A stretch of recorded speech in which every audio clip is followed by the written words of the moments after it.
Olá pessoal, vamos começar mais uma aula de microeconomia aplicada à mineração. Essa disciplina faz parte do curso de Economia Mineral da UFOP. Tudo que está sendo abordado nessa série de aulas que a gente está colocando aqui para vocês são princípios básicos para a gente começar a entender como que funciona a cadeia da mineração. Porque mais do que fazer produtos, é importante entender como é que a gente vai colocar ele no mercado e como que o mercado vai reagir a ele. E tendo em vista essa ideia de produto, eu queria conversar com vocês, primeiramente, sobre a oferta de bens minerais. A gente vai colocar aqui do lado aquele gráfico que a gente está acostumado a ver, que é a curva QP, onde é que eu tenho o preço e a quantidade daquele produto ou commodity que eu estou trabalhando. E a gente vai começar agora a sair de um quesito um pouco mais generalista, falando do comportamento geral, e vamos começar a trazer alguns comportamentos dentro da curva QP específico das commodities. E aí, para a gente poder começar a falar sobre isso, algumas coisas são muito importantes, principalmente alguns conceitos que a gente vai ver aqui nessa aula. Curva QP, ela vai levar em consideração alguns fatores importantes. Primeiro, muitos compradores e muitos vendedores, porque, ou seja, eu quero estar em equilíbrio perfeito. Segunda coisa, esses produtos, em termos de produção, têm características específicas. E uma das características específicas é o que eu consigo fornecê-los continuamente. E aí vem a primeira pergunta sobre o conceito de exaustão. Se eu sei que um depósito está relacionado à formação do planeta e o planeta formou com quantidade definida de elementos aqui dentro desse planeta, e uma quantidade menor ainda em termos de elemento, concentrada em zonas onde é que eu tenho abundância, naquela ideia que vocês viram em pesquisa mineral, que seria o seguinte: tem que ter uma concentração acima daqueles teores de Clark, ou seja, eu tenho naquela fração uma concentração suficiente maior do que a média global. Então, a partir do momento que eu tenho uma concentração específica daquele elemento, e eu considero que essas concentrações específicas, que não é a regra, possuem determinação finita, concorda comigo que em termos de depósitos disponíveis, ou seja, dessas aglomerações, eu tenho uma quantidade limitada? E a partir do momento que eu tenho essa quantidade limitada, eu vou ter duas correntes teóricas dentro da economia. Uma considera o seguinte: esses depósitos vão ser lavrados até exaustão.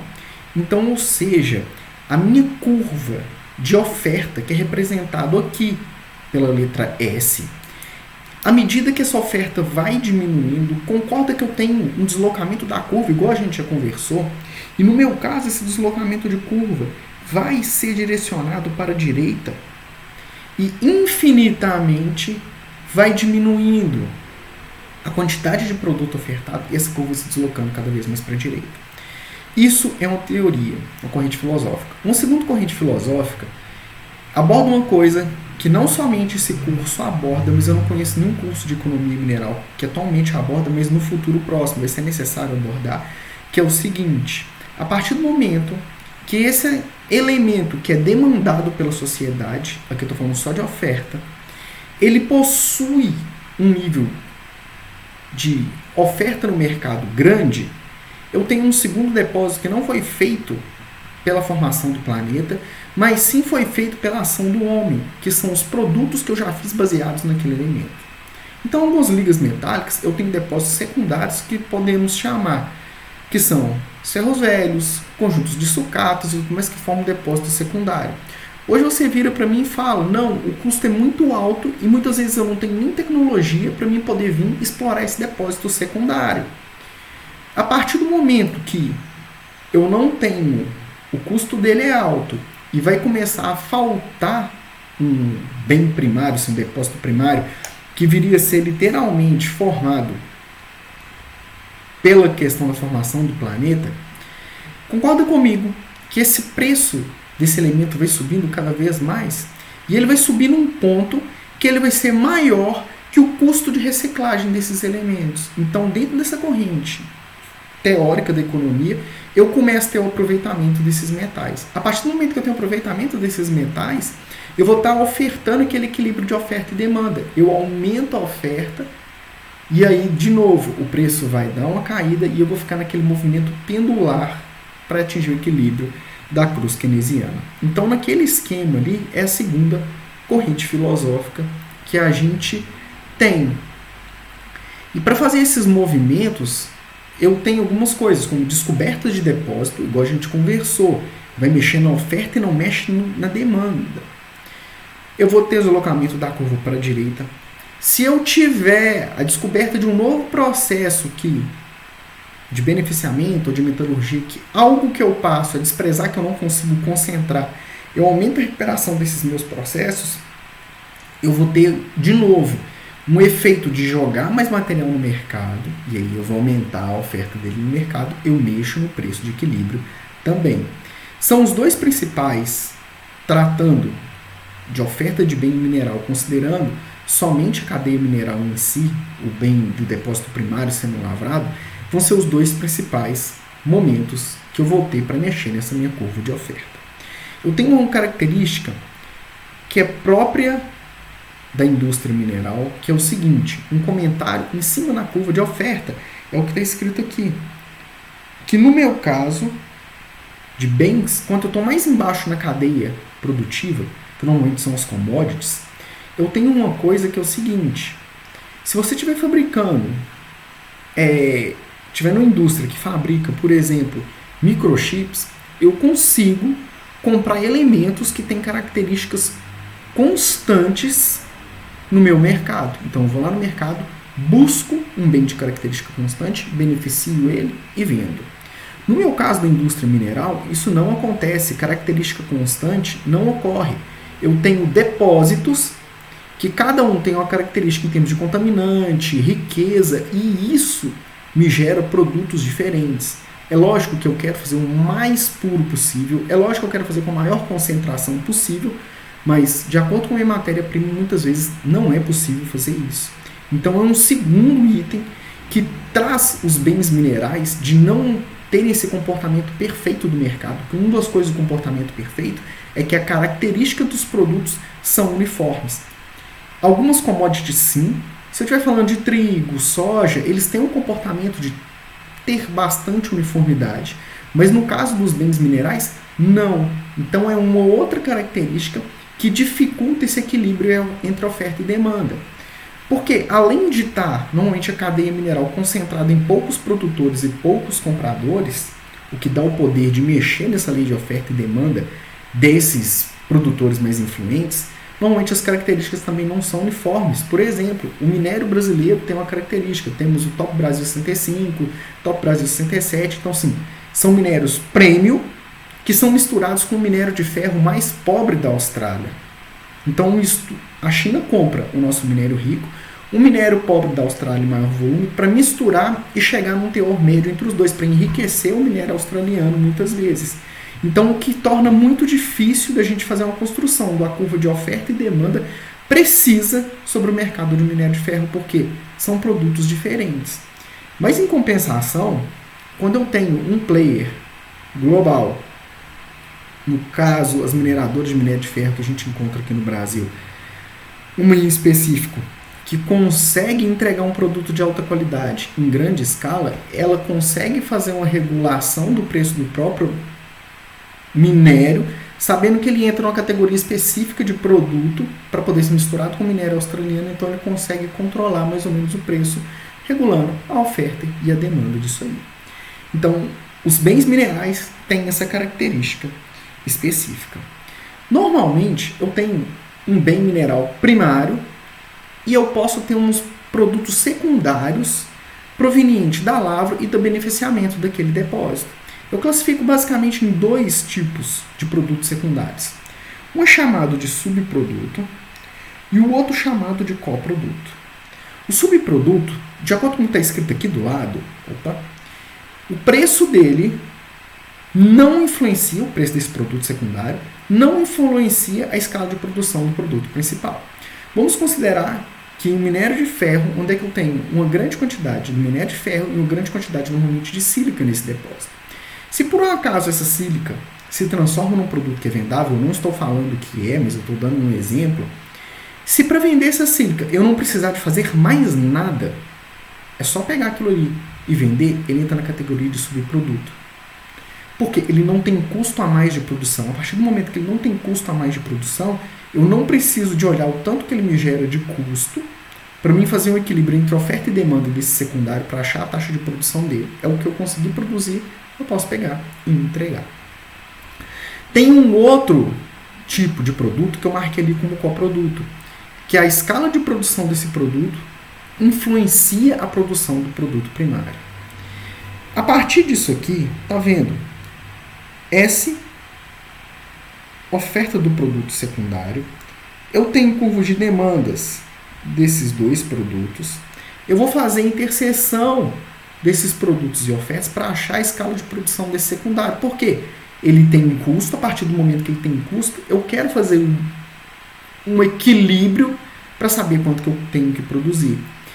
E tem um limite dessa produção que é muito clara e óbvia, que está presente no subproduto e no coproduto, que eu nunca vou passar em termos de produção do secundário maior do que a produção do primário.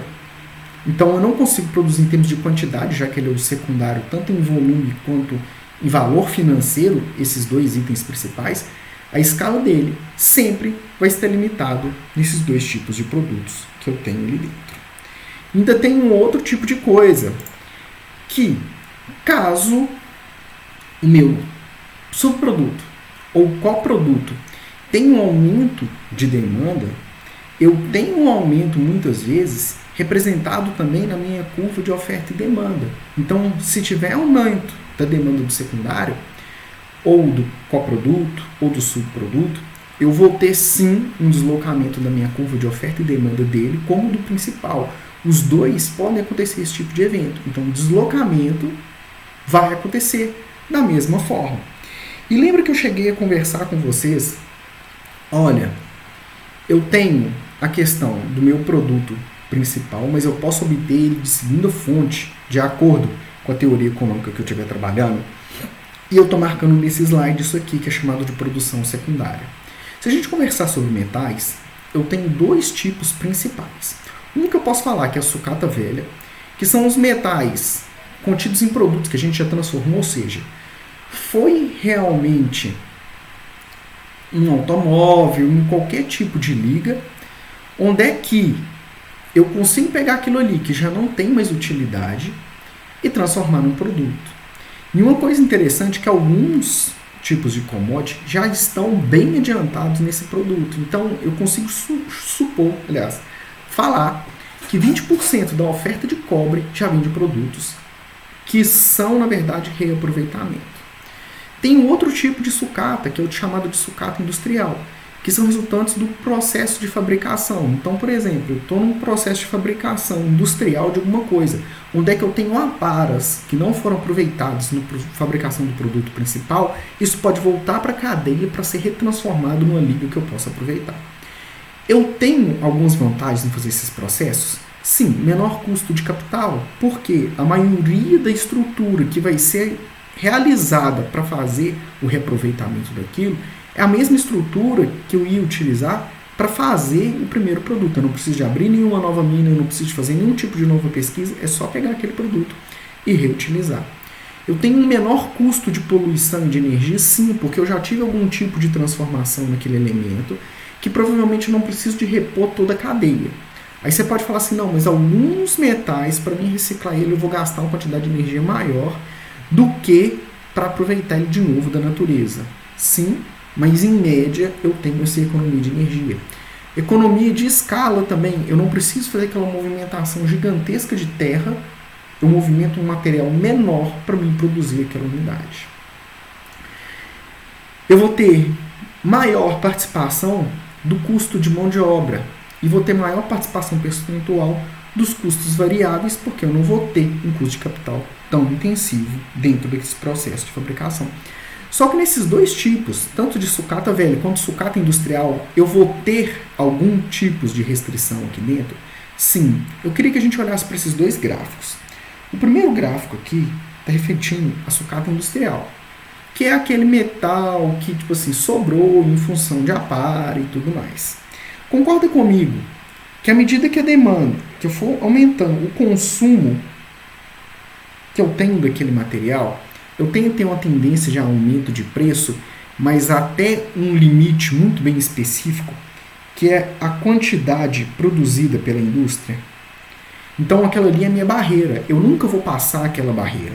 E quanto mais próximo eu vou chegando dela, maior vai ser o custo ou o preço que vai ser cobrado naquele metal. Lógico que aquilo ali tem um limite. Ele vai ter um limite, que é o próprio preço daquele elemento, se eu estiver comprando ele sem ser reciclado. Então tem esse limite aqui.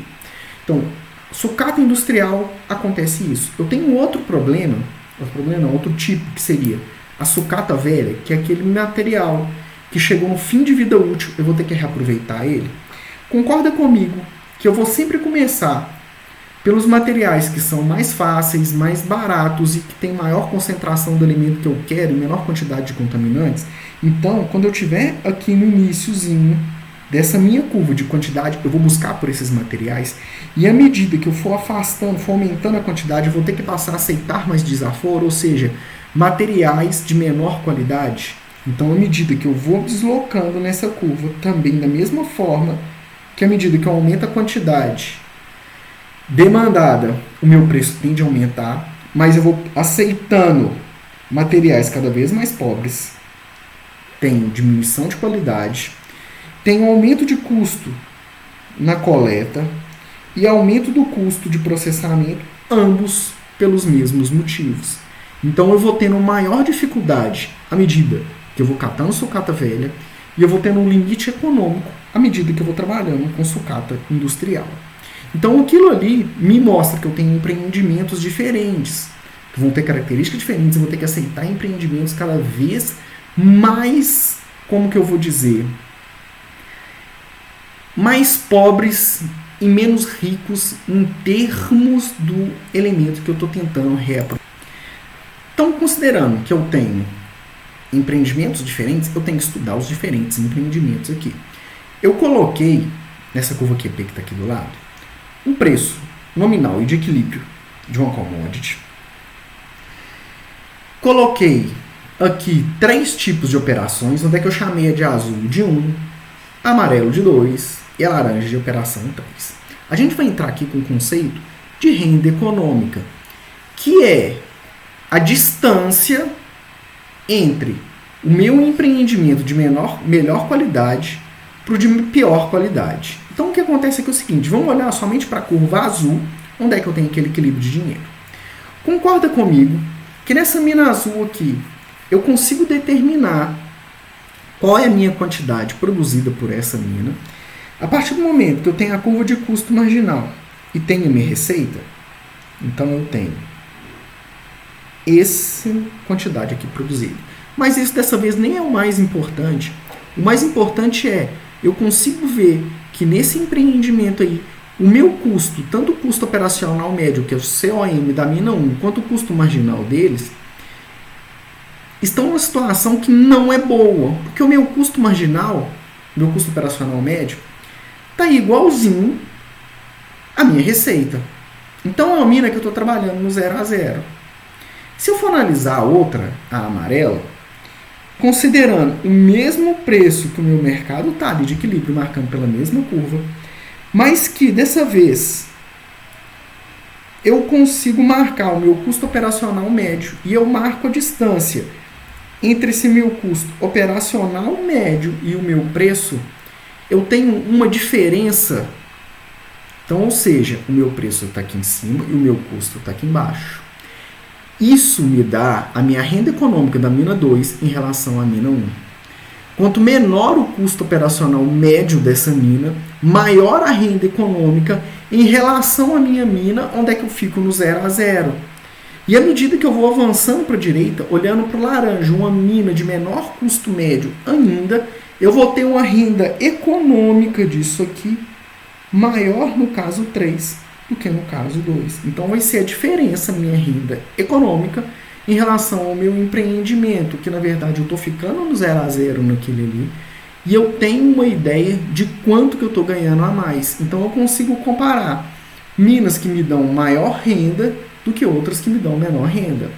Quer dizer, nesse momento, que a mina minha vai estar dando prejuízo? Não, eu posso estar fazendo diversos tipos de jogada no mercado, inclusive se eu tiver, e a gente sabe que empreendimento mineral, a gente conversou, são poucos compradores e poucos vendedores, e normalmente ainda tem mais nichado ainda os minérios, igual a gente conversou dos tipos de minério de ferro, ou seja, são nichos específicos, eu posso estar tentando jogar, no caso da minha mina, uma quantidade de material a mais no mercado, para me manter o meu preço baixo e não dar condição de um outro concorrente entrar, porque eu sei que à medida que eu tirar aquele minério do mercado, o preço vai subir e eu faço o outro entrar no mercado. Tem diversas explicações para mim manter uma mina de renda econômica zerada, ou seja, aquela ali de azul ou de mínimo, muito perto do meu custo médio, para que eu possa ter um domínio do mercado, fazer uma mina de um concorrente que tem um preço mais alto, nunca entrar em operação. Então são jogadas que eu posso fazer. Isso eu estou considerando que o preço seja igual à receita marginal, ou seja, que aquele minério tem um comportamento perfeito, que eu tenho outros players ali no mercado, onde é que faça que a variação de quantidade minha não afete o comportamento do meu preço. A gente vai chegar a ver monopólio, oligopólio e outras estruturas, mercado de competição perfeita, que eu vou ver que essa curva vai dar uma alterada aí dentro desse meu processo de trabalho. Continuando a ideia do que a gente estava vendo no slide anterior, se a gente observar, eu vou sair dessa curva de custo médio e receita e vou dar um zoom nesse gráfico que está aqui de lado, simplesmente com um objetivo único, sabendo que eu tenho aqui a minha demanda igual a minha receita marginal, representado por essa curva. Se eu tiver acima do meu custo total médio, então aqui pegando nessa quantidade aqui, eu estar acima do meu custo total médio, eu tenho uma ideia de receita, porque eu vou ter uma receita maior do que o meu custo total médio. Aí você pode chegar e falar assim, olha, e se por um acaso o meu custo total médio for maior do que a minha curva de receita marginal, pode valer a pena esse empreendimento funcionar? Pode. Eu estou falando assim, não é sempre. Você pode falar assim, eu posso manter ele funcionando, você pode optar a manter ele funcionando, mesmo abaixo, por um motivo muito simples. Eu vou estar continuando ainda pagando o meu custo fixo. Eu só estou perdendo o meu total médio, que normalmente eu não estou pagando variável. Então, se eu pegar e estiver pagando o meu custo fixo, pode ser uma vantagem de pagar pelo menos ele, que é um custo que vai aparecer sempre com um financiamento, algum tipo de material que você esteja pagando, que comprou a longo prazo, pelo menos pague ele, e normalmente você vai manter isso sabendo que no futuro você vai ter algum tipo de renda a mais, porque o mercado vai melhorar, ou então a situação momentânea. Isso aqui pode continuar diminuindo até o ponto a minha curva de demanda pode descer e o meu preço acompanhando, mas o meu custo também pode descer e ir acompanhando o mercado no longo prazo, porque a gente já conversou que no longo prazo eu tenho a tendência em ter diminuindo os meus custos, porque o mercado vai ficando cada vez mais competitivo e essas minhas retas têm a tendência a descer. Só que esse mercado tem que ter um equilíbrio. Por mais que ele tende a ser competitivo e no longo prazo eliminar o lucro, eu tenho que ter uma forma de tentar regular isso. Se eu deixar somente no equilíbrio natural de oferta e demanda das empresas, eu tenho um sistema de volatilidade muito grande. Existem alguns, tanto trabalhos de prêmio Nobel, inclusive em economia, artigos que comprovam que existe uma estratégia que ganhou força a partir da década de 90, que não vai ser abordada nesse curso com profundidade aqui na UFOP, mas vão existir outros cursos específicos, principalmente na pós-graduação, onde a gente vai começar a trabalhar com esses reguladores de volatilidade. Esses reguladores de volatilidade estão muito relacionados com um sistema que é chamado sistema de opções. E aí, nesse sistema de opções, eu vou em cima de uma coisa que é extremamente abordada em termos, existe uma bolsa que consegue fazer esse tipo, e nesse sistema que vem para, na verdade, dar uma regulada nesses preços que flutuam, e a gente já ouviu falar por ordem, que existe essa bolsa que controla o preço, e não é só preço. A gente tem que dar uma pensada um pouquinho melhor, tanto estudante de geologia quanto de engenharia de Minas, sentado em casa, até o de metalúrgica que esteja vendo isso, dá para ganhar dinheiro sentado em casa. Você, aluno, que tem uma noção da cadeia, que tem uma noção das empresas, você já conhece os processos produtivos e consegue ter uma ideia de mercado para saber o que está em alta, o que está em baixa. E aí, nessa sua ideia de saber o que está em alta e o que está em baixa, você pode ir da sua casa, comprar e vender commodity. Como que funciona esse sistema de compra e venda de commodity? Isso aí não só você sentado em casa, mas se você tiver uma pequena uma produção que necessite de algumas jogadas financeiras, você pode usar de um sistema que é dessa bolsa, o chamado de mercado de balcão. Esse mercado de balcão normalmente tem uma instituição com o CNPJ, não uma instituição pública. É uma instituição que está servindo a sociedade e as empresas, mas não é pública, que no caso da London Metal Exchange, que é uma bolsa de valores que compra e vende commodity. Funciona muito parecido com o que a gente via nas décadas anteriores do pessoal gritando, eu compro a tanto, eu vendo a tanto, só que isso tudo funciona em termos de leilão. Vamos supor que você, para produzir, precisa de captar dinheiro. Você pode ir no mercado financeiro e pedir um empréstimo? Pode, mas tem outro tipo que você, como empresa, pode fazer isso. Qual que é o jeito que você, como empresa, de tomar esse tipo de decisão? Você, como vendedor, produtor de minério, por exemplo, conhece alguém que vai comprar isso aqui. Você vira para ele e fala assim, vamos fazer um acordo? Vamos. Em vez de eu te entregar o minério, eu vou te entregar um vale minério. Nesse vale minério, eu te garanto que eu vou te vender a tonelada a R$10. Você vira para mim e fala, interessante para mim, se eu for o vendedor, o comprador falando, esse cara aqui. Fala, olha, eu tô vendo que essa curva aqui marcada por essa reta que está subindo, aqui a projeção dela para o período que eu vou receber esse minério, tipo assim, eu te dou um vale minério e só te entrego daqui a um ano, vai ser que o meu preço vai estar de 20. Concorda que eu, como comprador, se eu adiantar o pagamento e receber 50% de desconto, está excelente. Então, nessa ideia de que está tudo certinho, eu posso fazer esse tipo de contrato. Esse tipo de contrato te obriga o minério a ser entregue e eu estocar ele. Mas concorda comigo que se eu, como pessoa física, comprar esse valezinho aqui no dia de hoje e vender aqui no mês 8, eu tenho um vale de 10 por tonelada de minério, em compensação enquanto o mercado está de 20. Eu posso entregar esse vale para alguém que realmente vai comprar e ele me dá um bônus em cima desse vale. Fala assim, olha, por você estar me vendendo esse vale, que na verdade vale de 10 por tonelada, num minério que hoje está a 20, eu vou conseguir comprar a 10 com esse seu vale, eu te dou um bônus de R$2. Olha que negociaço.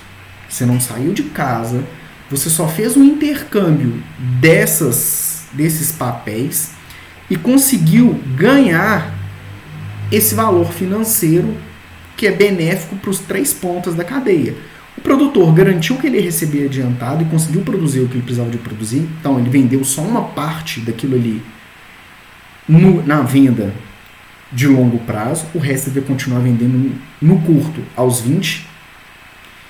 Aquele cara que está comprou mais barato e você, como atravessador, ganhou um dinheiro. Então, na verdade, esse papel aqui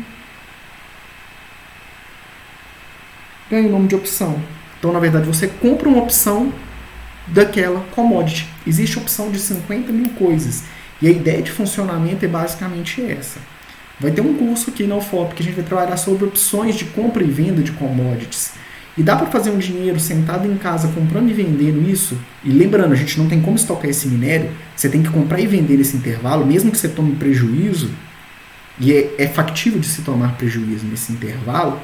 Então a gente considerou isso aqui sobre a visão do comprador. Tem como o vendedor também se proteger nisso e ganhar dinheiro, você ganhar essa questão de opção do vendedor? Tem também. Vamos supor que você tá com alguém tem esse mesmo papel de 10. Aí o que acontece? Você está vendo que o preço está caindo aqui violentamente. O preço na data de exercício está na casa de 5 unidades de dinheiro. Isso parece um 5. E com esse preço caindo, você está com esse vale na mão de 10. Para o comprador não é bom comprar ele de 10, mas você já tem um contrato de ponta a ponta falando que alguém vai comprar ele por 10.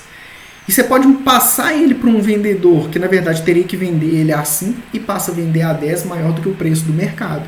E esse vendedor também pode te dar um bônus? Pode te dar um bônus por isso. São os dois tipos de compra e venda que a gente pode atuar nessas bolsas de metais. Existe opção dentro do Ibovespa, que é o B3, que é mercado, balcão e tudo mais. Então a gente entraria na opção de balcão para comprar e vender commodities. Não estou falando qual tipo que é. Então existe uma forma da gente comprar e ganhar isso de olho no bônus, não no valor da ação em si. Então tem como a gente trabalhar com isso aqui dentro. E aí por que eu falei disso tudo? Porque você, como produtor, você tem uma mina ali, está precisando de captar dinheiro. Pode fazer esse tipo de processo? Pode fazer esse tipo de processo. Você como engenheiro ou como pessoa física pode fazer esse tipo de compra e venda também? Também pode fazer esse tipo de compra e venda também. Para você ter uma opção de ganhar dinheiro também com o mercado financeiro. Então são opções que a gente passou a ganhar nos últimos anos para poder também trabalhar com o mercado de commodities. E isso tem o papel que eu te falei, porque na verdade você está adiantando produção, é como se você estivesse trabalhando com pilhas de estoque. E essas pilhas de estoque de minério, mesmo que virtuais, eles suavizam a volatilidade das commodities.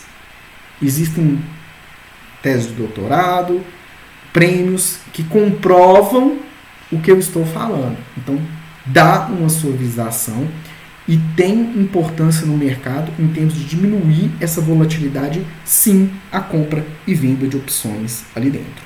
E para estar trabalhando com a teoria de opções, a gente tem que conversar também sobre o comportamento. A gente tem uma tendência no mercado de commodities até uma coisa que é monopólio. A gente conhece alguns monopólios, ou quase monopólios, ou duopólios dentro do mercado de commodities? Conhece. A gente tem commodities que, por exemplo, aqui no Brasil tem o nióbio, que a gente tem uma quantidade gigante da reserva global. É praticamente um monopólio, praticamente o tipo de comportamento. E aí, a partir do momento que eu tenho esse tipo de monopólio, à medida que essa empresa aumenta a quantidade dela de material que ela está jogando no mercado, concorda comigo, se ela jogar muito, ela sabe mais ou menos o que o mercado dá conta de absorver, eu vou ter uma diminuição do preço dele. Então, ou seja, diminuição de receita, que vai acontecer praticamente com o preço dela, onde é que minha curva vai ter uma inclinação cada vez mais para baixo, à medida que eu aumento a minha quantidade ofertada.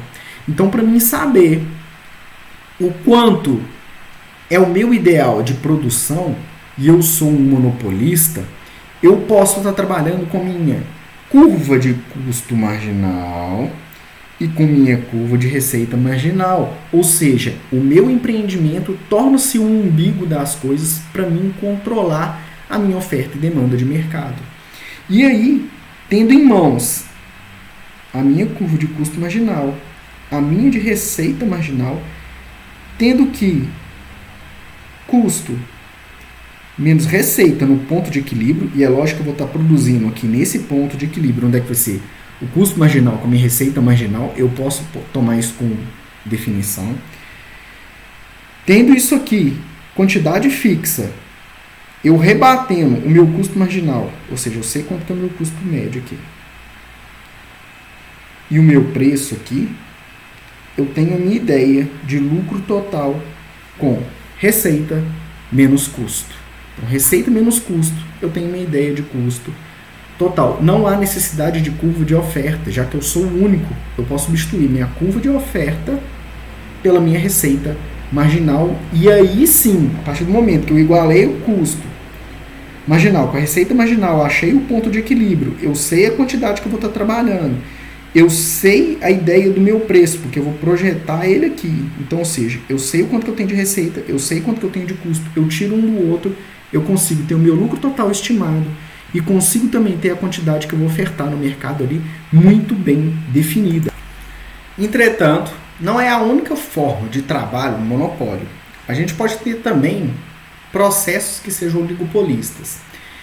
É difícil ter oligopólio? Não, mas é difícil que o oligopólio se comporte de acordo com os dois principais modelos para determinar como é que eles funcionam. Eu tenho um primeiro, que é um oligopólio, que é o modelo de Chamberlain, que as firmas se comportam unidas. De que forma? Que o custo marginal delas se comporte de forma semelhante.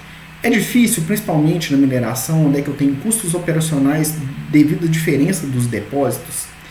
Ou seja, são poucas firmas ali que, como sabem que uma influencia a outra, então eles tentam uniformizar os comportamentos aqui dentro. Feito isso, eles sabendo que tem que trabalhar em conjunto, eles combinam uma quantidade de produção e uma quantidade de oferta no mercado, que seria esse Q de zero, de acordo com o custo marginal do conjunto e a receita marginal que esse conjunto também vai adotar para eles terem. Então, a partir disso, eles têm uma quantidade produzida. É difícil de manter isso, não só pela diferença de custo marginal, mas também uma empresa dessa pode falar assim, olha, o preço está nesse equilíbrio, eu preciso de ganhar um pouquinho mais e aumenta a produção mais do que o combinado e o preço mais do que o combinado também. Então isso aí vai causando alguns desequilíbrios, onde é que vão ter outros equilíbrios da curva de oferta e demanda, ou seja, as outras empresas respondendo para a gente tentar manter esse tipo de equilíbrio aqui. Então esse é o primeiro modelo, que é o modelo de Chamberlain. O segundo modelo é o modelo da curva de demanda quebrada. O que acontece? Uma das empresas pode virar e falar o seguinte, olha, vamos aumentar o preço, que a partir do momento que a gente aumentar ou diminuir o preço, a gente força um comportamento do consumidor a comprar naquele valor. Só que, da mesma forma que se essa firma aumenta a quantidade produzida, causa um desequilíbrio, se essa firma aqui aumentar o preço e as outras não aumentarem, ou seja, não segue, ela vai vir a perder a quantidade de consumidores que ela vai poder estar trabalhando. Porque as outras vão reter num preço menor, ela vai subir o preço dela e a partir do momento que ela subir esse preço, os concorrentes vão todos se direcionarem para essas firmas que têm um preço menor. E essa firma aqui de preço menor, a gente consegue ver pelo modelo da demanda quebrada, que vai ter uma quantidade de produção maior, que vai estar trabalhando com um preço, vamos supor, um preço de equilíbrio aqui, esse Q de zero, só que à medida que eu aumento o preço, eu tenho uma diminuição aqui da quantidade desse ponto de equilíbrio para trás, porque a inclinação dela é maior, do que uma variação desse ponto para frente, porque a inclinação dela é menor. Então, quanto mais inclinada a minha curva, mais rápido eu perco ou ganho em termos de quantidade. Então, a variação pequena no preço vai ter uma variação muito grande em termos de quantidade aqui. E quem permanecer, as empresas permanecerem nessa região, vão ter uma vantagem competitiva. Então, esse é o modelo da demanda quebrada, onde é que algum fura essa ideia do oligopólio de comportar como um corpo único. Então, isso aqui atrapalha bastante e dificulta a questão de formação de oligopólio. Como que a gente pode verificar esses conceitos de oligopólio, monopólio, no mercado atual? A gente está gravando essa aula em 2020, no meio da pandemia, e isso está tendo implicações no mercado de petróleo e outras commodities na pandemia. Por quê? Companhias maiores, isso aqui foi uma reportagem que eu estou colocando o link dela, sabem que empresas menores que têm normalmente custos maiores estão passando dificuldade porque há uma diminuição da demanda de petróleo e gás. Outras commodities também estão passando por dificuldade, mas eu vou falar hoje especificamente de petróleo e gás. E aí acontece o seguinte, você tem um mercado do petróleo e gás, que é uma das commodities que até tem uma certa disseminação, questão de número de produtores e consumidores, então nem se fala, em termos de commodity é relativamente bom, que sabe que as pequenas empresas passando por dificuldade, o valor delas de mercado cai.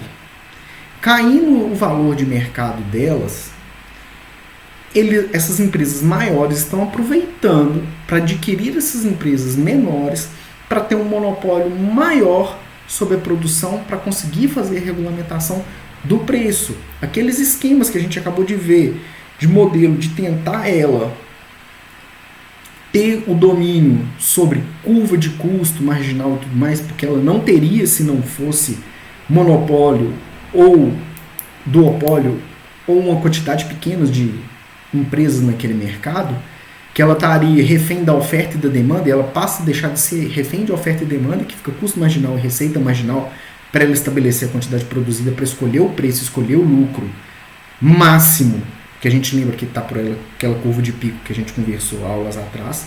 Então eles estão fazendo a aquisição dessas pequenas empresas. Tanto que a gente consegue ver nesse gráfico que saiu o número de acordos e o valor dos acordos. Se a gente considerar de 2011 para cá, era para numa época onde não se tem movimentação e grandes demandas por commodities, a gente não tivesse acordos de aquisição. Não teria acordo de compra, não teria acordo de venda. Mas a gente vê que a gente não zerou e tem valores bastante razoáveis do número de acordos, mas o valor a gente vê que está em queda. Então, ou seja, essas empresas, inclusive essa reportagem que estou deixando o link aqui, trata sobre isso, estão adquirindo companhias menores para poder ter o controle da oferta e da demanda.